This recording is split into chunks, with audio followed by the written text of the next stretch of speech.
Welcome to Luca and Miguel. Enjoy the video. In this video, I will explain how to play Wild Rift on PC. Many players enjoy the mobile experience, but playing on a larger screen with a keyboard and mouse offers distinct advantages. Using an Android emulator allows you to run the game seamlessly on your desktop, providing enhanced control and a more immersive view of the action. This method opens up new possibilities for competitive play.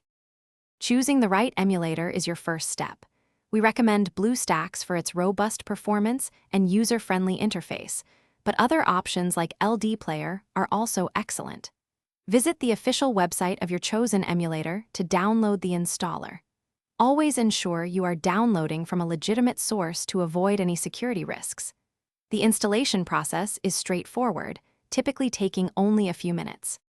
With your emulator installed, launch it and sign in with your Google account, just like on a mobile device. Then, navigate to the Google Play Store within the emulator.